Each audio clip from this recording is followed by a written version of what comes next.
Mana neng tenang.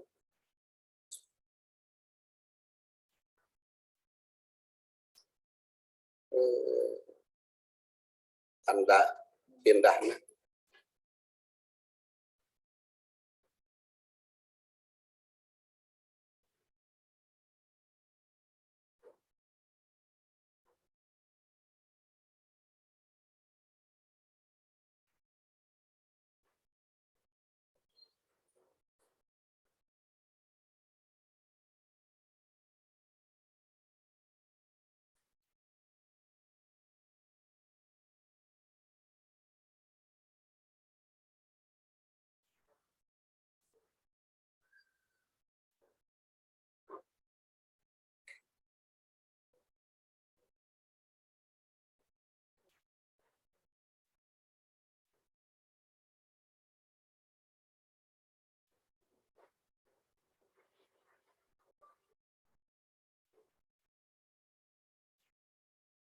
Tanda pindahnya mana neng?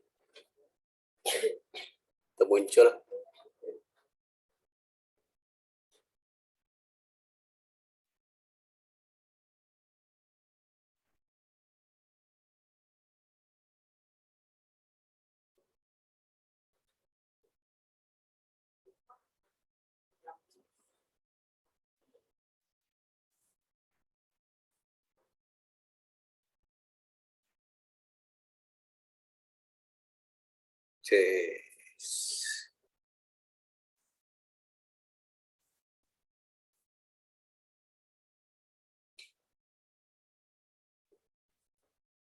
Hah? Ya. Tadi mah ayah.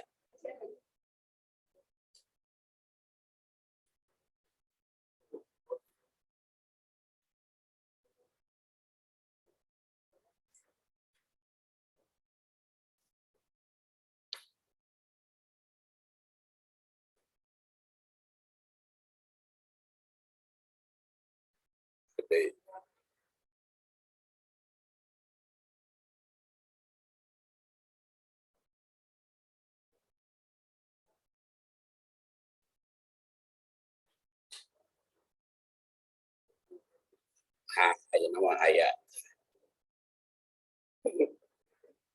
Tadi sampai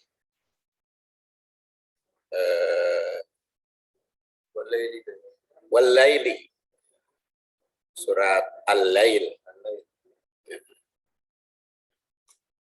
Jadi peningan itu nanti mentong pakai Jati Mulia.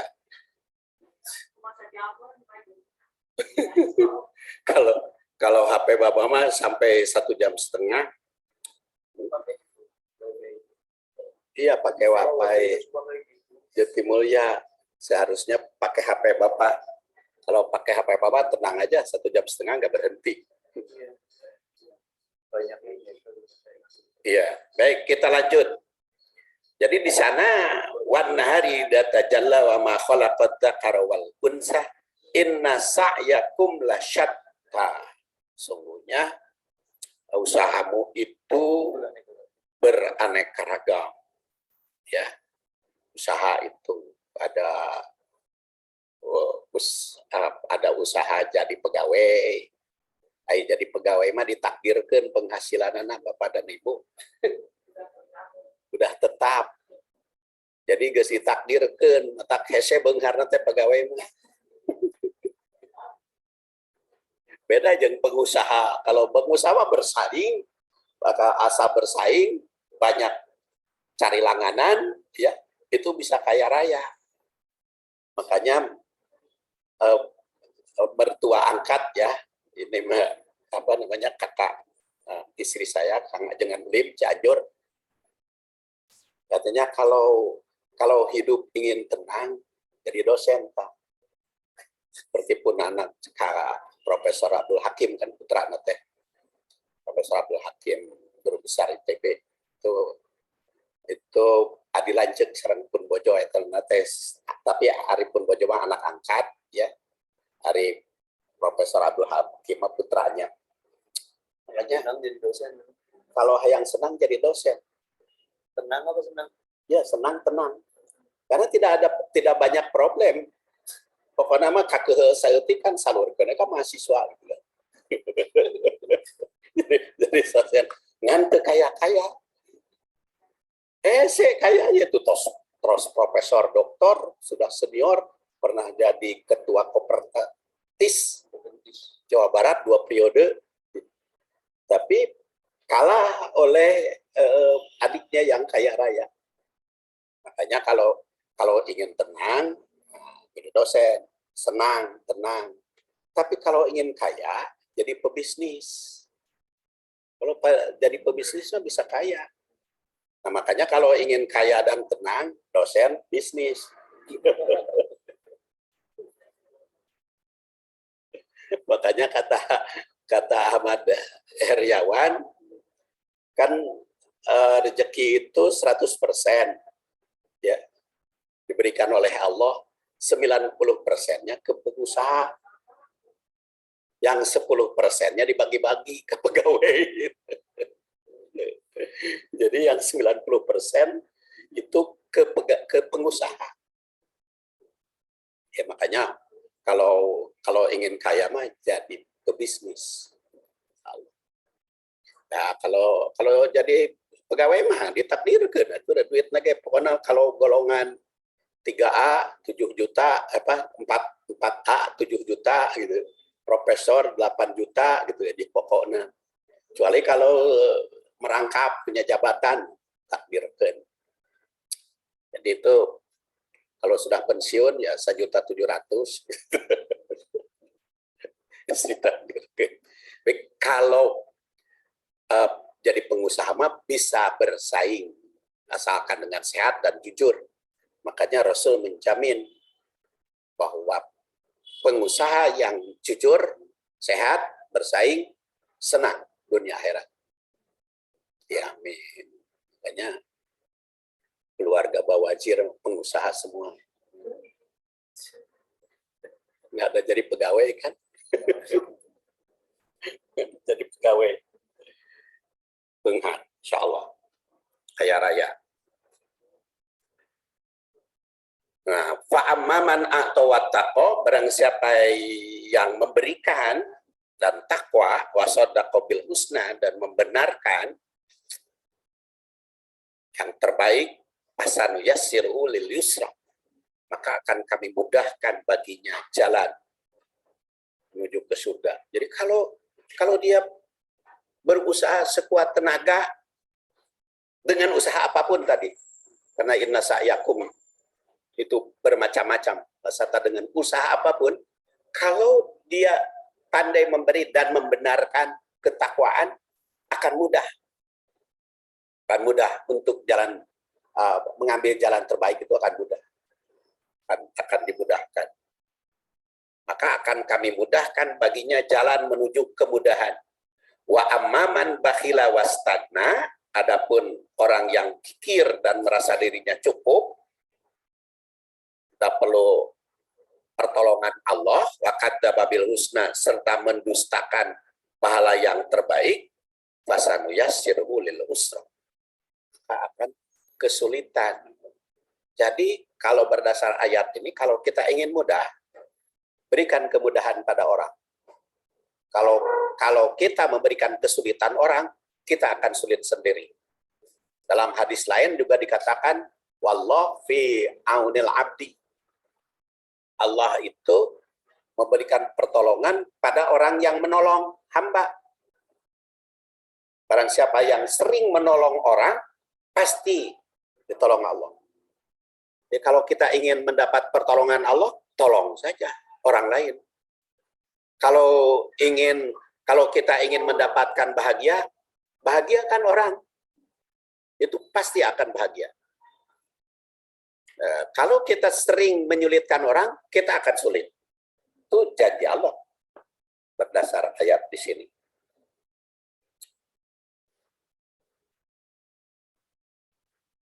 Wa ma yugni anhu ma lahu illa idza taradda. Inna alaina lal huda. Dan kami akan memberi petunjuk. Jadi baik yang berusaha dalam keadaan pikir akan kesulitan karena Allah memberikan kesulitan. Tapi kalau dalam keadaan dermawan dan meningkatkan ketakwaan akan diberikan kemudahan. Nah, maka hadis ini secara historis, secara sejarah berkaitan dengan nasib. Ada memang di dalamnya nasib itu diciptakan oleh Allah Subhanahu wa taala, tetapi usaha manusia itu berpengaruh kepada nasib tersebut. Di Al-Qur'an surat Al-Lail ayat 1 sampai 12 ini yang diawali sumpah Allah memberikan gambaran bahwa usaha manusia itu sangat beraneka ragam. Oleh karena itu, ada yang menjurus pada kebahagiaan, ada pula yang menjurus pada kesengsaraan. Orang yang beriman, bertakwa, mau infak di jalan Allah, maka bakal diberi kemudahan mencapai kebahagiaan. Oleh karena itu, jika ingin mendapatkan kebahagiaan, maka jadilah orang yang beriman dan beramal soleh. Itu iman, amal soleh. Selalu di dalam Quran itu kalau iman disertai amal soleh. Makanya apa itu contoh amal soleh? Amal soleh adalah amal yang bermanfaat bagi manusia. Tanya kan sering memberikan contoh amal soleh teh saum, sholat. Saum dan sholat bukan amal soleh. Etama amal iman, rukun Islam. Di sholat, syahadat, sholat, zakat, saum, haji, umroh. Itu bukan amal soleh. Itu amal iman. Kalau amal soleh apa?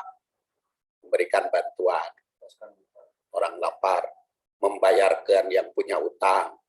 Amal soleh. Membangun jalan. Supaya bagus. Memberikan manfaat. Pada orang lain itu amal soleh. Hanya amanu fa'amil sholihat. Tingkatkan iman dan amal soleh itu beda. Kalau iman kepada Allah langsung qaul, i'tiqad, al-qaul bil lisan, i'tiqad bil jinan, al-amal bil arkan, itu iman.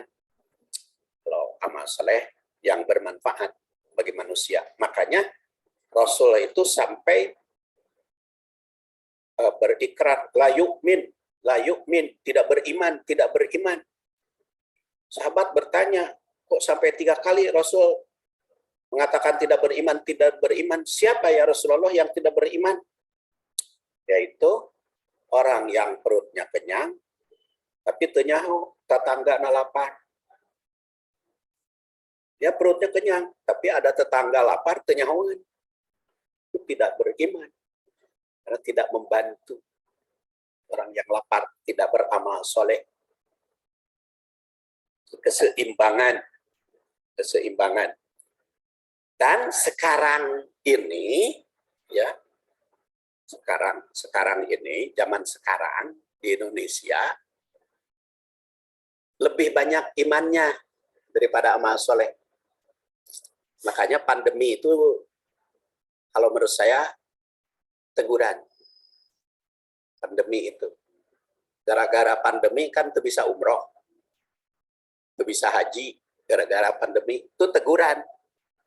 Karena apa? Karena banyak yang tiap tahun umroh, bolak-balik ke Mekah untuk berumroh, sementara tetanggana nu lapar kekanyawan. Itu dibantu. Ada yang sekolah kebiayaan. Ada sebuah cerita seorang dokter, seorang dokter di Nusa Tenggara Barat. Ya, ada pasien harus dioperasi karena penyakitnya gawat. Kata dokter, ini harus dioperasi sebelum 15 hari karena sudah gawat.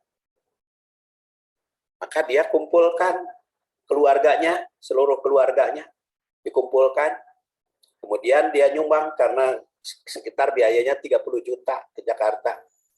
Maka dia sumbangkan 15 juta yang sakit itu. Dikumpulkan. Cuman terkumpul dari keluarganya 5 juta, jadi 20 juta. Jadi 10 jutanya masih kurang. Telat dari keluarganya itu sampai akhirnya 15 hari lampaui dan wafat. Nah, hari begitu wafat, nyara rumang, tahlilan sampai 40 jutaan terkumpul, 50 juta terkumpul. Nyara rumput. Jadi masih banyak di kita itu lebih memikirkan namun geus paeh gitu. Mau. Nah, itu salah satu contoh. Ya, cerita benar gitu, kisah nyata, dan itu banyak di kita. Orang itu lebih dominan kepada ritual, lebih dominan kepada urusan keimanan, amal solehnya sedikit. Ya, software kalau membangun masjid kan gampang, RW itu. RW kumpulkan duit, bangun masjid itu cepat. Coba lamun jalan rusak, dikumpulkan duit di tetangga, hararese. Disangkana anu dapat pahala teh masjid we unggul ya, ngomean jalan mah teu dapat pahala. Di amal soleh kurang mendapat perhatian di kita. Dan itu banyak yang tidak menghiraukan urusan ketetanggaan, urusan perbuatan sehari-hari. Makanya di sini di surat Al-Lail itu seimbang kan?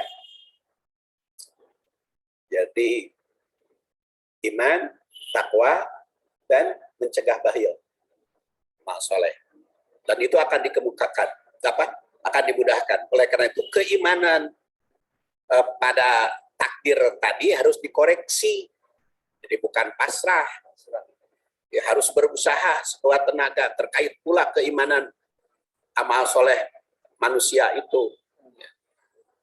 Berarti orang yang ditetapkan ahli neraka bisa aja tidak sudah. Oh iya, walaupun dulunya sudah ditulis ahli neraka, pemainnya si A itu, tapi karena selama hidupnya dia berbuat baik kan bisa Allah dirubah. Bisa diubah oleh Allah. Ya, kan Allah itu berkuasa. Mau mengubah apapun. Ya. Yang mengubahnya siapa? Allah juga. Hanya Allah tidak mengubah. Kecuali manusianya berubah. Berusaha.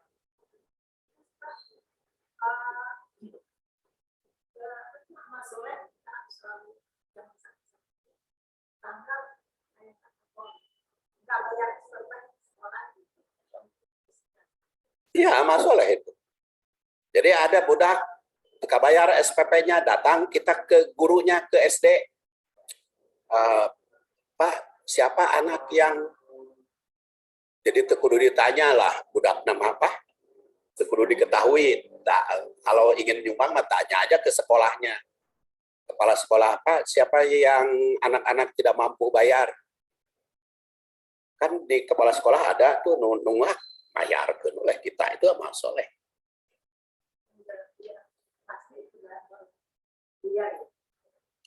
Ya urusan riyamah yang kepuji, jadi ikhlas lillahi ta'ala, makanya ikhlas mah tidak perlu kan ayeuna banyak anak yatim itu dikumpulkan gitu Bu, diberi duit amplop gitu, disoting. Nah itu mah wallahu alam ria atau tidak. Padahal kalau kita ingin beramal soleh, tidak usah dikumpulkan anak yatim, datang aja ke panti asuhan, sumbang atau datang ke ibu-ibu yang ditinggal oleh suaminya, tidak mampu bayar tidak mampu membiayai anak, kita sumbang. Jadi walaupun kan anaknya tidak tahu nggak apa-apa, kan doanya juga nanti kamarobayani sogiro kan. Topik firli, wali walidaya, warhamhuma, kamarobayani sogiro. Ampuni aku, ampuni orang tuaku, dan sayangilah mereka seperti mereka menyayangi aku sewaktu aku kecil. Jadi sewaktu aku kecil itu, ketika mereka menyayangi sewaktu aku kecil, itu siapa saja orang tua yang menyayangi anak sewaktu kecil itu doanya sampai. Tidak harus orang tuanya. Makanya ketika ke anak saya yang ketiga kan tos 16 tahun tuh, anak saya yang ketiga, rumah tangganya 16 tahun belum punya anak. Ya. 2004, sekarang 2020-nya 16 tahun udah punya anak. Saya katakan nggak usah mikirkan punya anak. Kalau punya anak, syukur alhamdulillah. Kalau tidak punya anak, syukur. Kenapa syukur? Bisa nyumbang anak orang lain kan? Atau orang yang tidak mampu diambil anaknya, dibiayai, disayangi oleh kita kan, atau itu orang tua. Itu kan amal soleh. Karena di situ di dalam hadis juga waladin solihin, waladin itu din. Waladin itu berarti anak siapa saja. Bukan ibnuhu, bukan anaknya. Ya kalau punya anak, Nenjeng Sapik mah anaknya jadi 9 kan, 5 tambah 4 jadi 9, ya bagus, alhamdulillah. Alhamdulillah. Dan alhamdulillah anak 9 teu kudu ngurus deh. Tinggal ngabiayaan ukur kan enak gitu. Enak pisan itu anak 9 teu kudu ngurus, capek. Saya nunggu udangkeun. Gitu. Tinggal jadi ya dibawa oleh ibunya, anggap aja kan susah kita ngajing baby sister. Alhamdulillah. Jadi dibawa oleh bapaknya, alhamdulillah. Kita tidak capek-capek, tidak kesulitan. Jadi pokoknya alhamdulillah lah. Jadi si Adi mau doakan goreng-goreng. Udah ulah dia doakan goreng-goreng kan punya anaknya. Iya, makanya jangan didoakan kejelekan kepada ayahnya, kepada ibunya, anggap baik. Sapik juga kepada istrinya doakan semoga jadi soleh. Karena apa? Karena kalau ibunya soleh, anaknya kan bisa bagus. Kalau ibunya kayaknya berhasil kaya, kan anaknya sejahtera. Karena gitu bapaknya tuh doakan sing maju. Karena ada anak kita. Saya juga begitu mendoakan mudah-mudahan baik semua.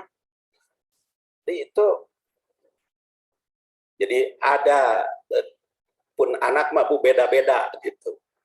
Ada yang tidak punya anak tapi ngurus anak, ada yang punya anak salapan tapi ngurus anak.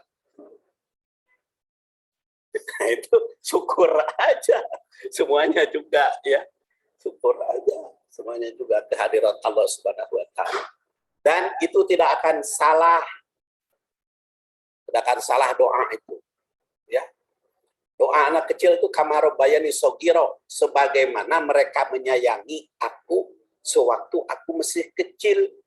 Yang masih kecil anak kita, yang 9 orang itu yang masih kecil itu siapa yang mencurahkan kasih sayang? Kita semua curahkan kasih sayang. Jadi kalau tadi Neng yang 5 diurus oleh bapaknya jeung ibu samperanana, dia berbuat baik sampai doanya kepada kita.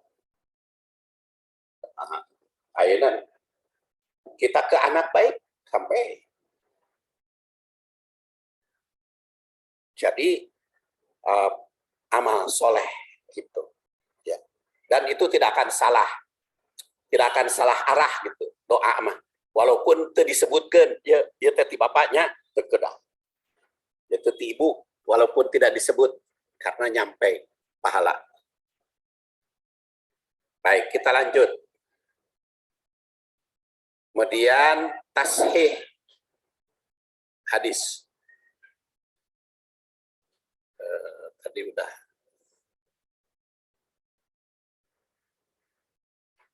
Tashih hadis, penilaian para ahli. Hadis yang diriwayatkan oleh Bukhari yang lahir 194, wafat 256 dan Muslim itu telah disepakati kesahihannya. Dan itu oleh Ibnu Hajar Al-Asqalani, kalau diriwayatkan oleh Bukhari dan Muslim itu disebut muttafaq alaih. Ibnu Hajar Al-Asqalani tadi 852 Hijriah meninggalnya ya. Jadi kalau sudah diriwayatkan oleh dua orang, Bukhari Muslim itu muttafaq alaih. Tapi kalau oleh Mansur Ali Nasib dalam At-Taj dan As-Saukani itu muttafaq alaih itu kalau tiga, Ahmad, Bukhari, Muslim. Tapi kalau menurut Ibnu Hajar Al-Asqalani mah dua, Bukhari, Muslim itu muttafaq alaih. Artinya sudah disepakati. Jadi kalau riwayat Bukhari mah tekudu dikritik deui lah, tekudu ditelaah deui. Pasti sahih. Jamin. Kadang-kadang suka ada yang mengkritik kesahihan Bukhari, tapi kan anggaran terbantahkan. Walaupun umur Imam Bukhari itu kan 62 ya. Kalau Imam Muslim 206 sampai 261. Jadi bukan urusan umur, karena tergantung efektivitas kerja. Kalau umur Imam Syafi'i aja cuma 54 tahun kan, tapi karena dia aktif banyak karangan-karangannya. Kemudian popularitas hadis ini sangat populer di kalangan muhadis. Dari 6 penyusun kutubus sitah, 5 penulis itu meriwayatkan. Hadis ini bukan hanya dikutip oleh kutubus sitah, tapi juga dikutip oleh yang lain. Kualitas hadis ini yang ditadaburi di kalangan sahabat memang hanya satu, yaitu Ibnu Mas'ud, Abdullah bin Mas'ud. Tapi rawi berikutnya mah banyak, antara lain 5. Namun berikutnya cukup banyak, jadi termasuk hadis, tidak termasuk mutawatir, tapi karena banyak yang meriwayatkan hadis ahad tapi masyhur. Sekarang kita syarahnya. Qala haddatsana Rasulullah SAW wa huwa shadiqul masduq. Tadi sudah diterangkan apa itu shadiq masduq. Dan haddatsana itu sama dengan akhbarona. Karena hadis juga sering disebut khobar. Tapi ini menunjukkan hadis qauli. Hadis ucapan.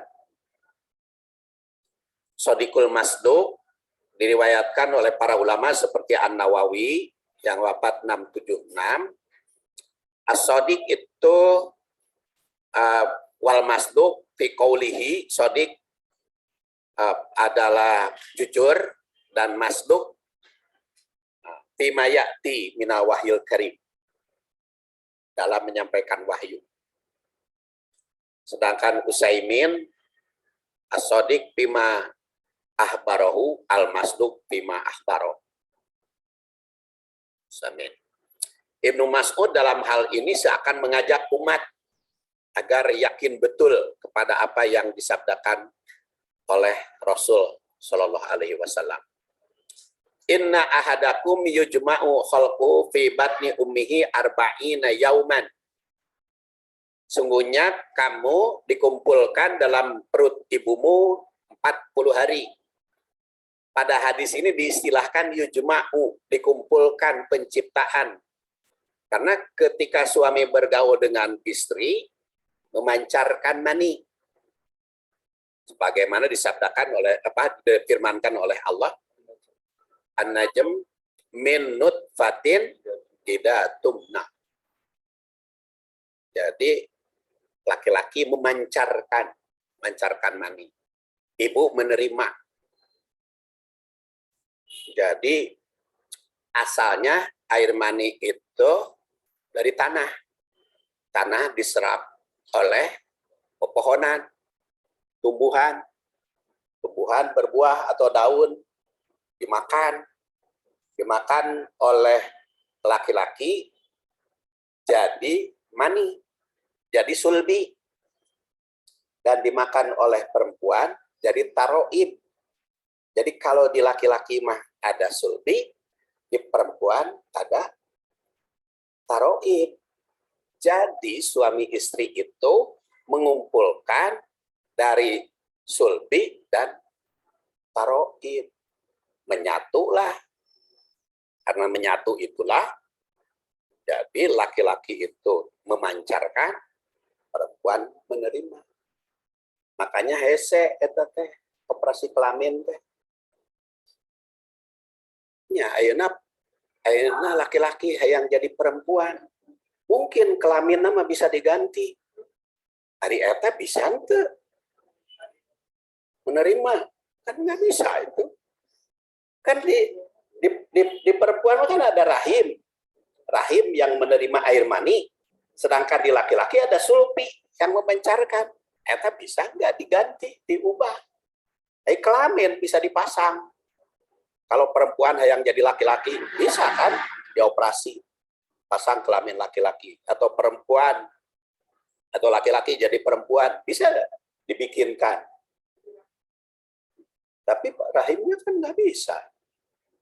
Bikinnya itu rahim buatan. Rahim buatan muntematina naon gitu. Tapi bisa nggak menyerap gitu, menyerap air mani. Dan menyerap air mani itu bisa nggak menempelkan. Kan setelah air mani memancar, kemudian bercampur dengan sel telur, nempel. Di rahim itu alak gitu namanya. Nah, makanya itu mah capek-capek gawe operasi kelamin nggak ada artinya. Kan di sana dikatakan laqad khalaqnal insana min sulalatin min tin summa ja'alnahu nutfatan fi qararim makin. Dan sesungguhnya kami telah menciptakan manusia dari suatu saripati tanah, kemudian kami jadikan saripati tanah itu air mani disimpan dalam tempat yang kokoh. Tempat yang kokoh itu oleh Depak diartikan lahim, tapi sebetulnya kalau jadi air mani tempat yang kokoh di sulbi laki-laki, kalau yang dimakan oleh laki-laki. Tapi kalau perempuan taroib. Jadi antara perempuan dan laki-laki itu bedanya segalanya gitu, banyak perbedaannya. Bukan hanya kelamin, perasaan, kemudian pikiran, kemudian emosinya. Bukan emosi tadi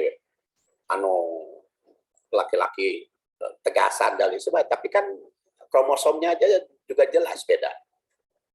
Kalau laki-laki itu XY, ya, perempuan XX kromosom. Itu tidak bisa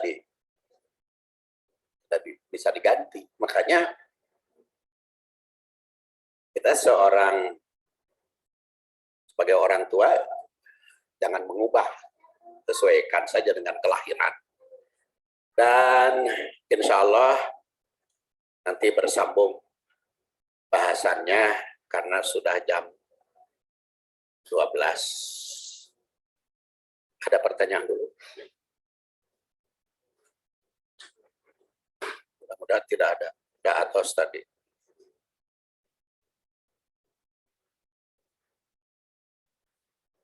Tetap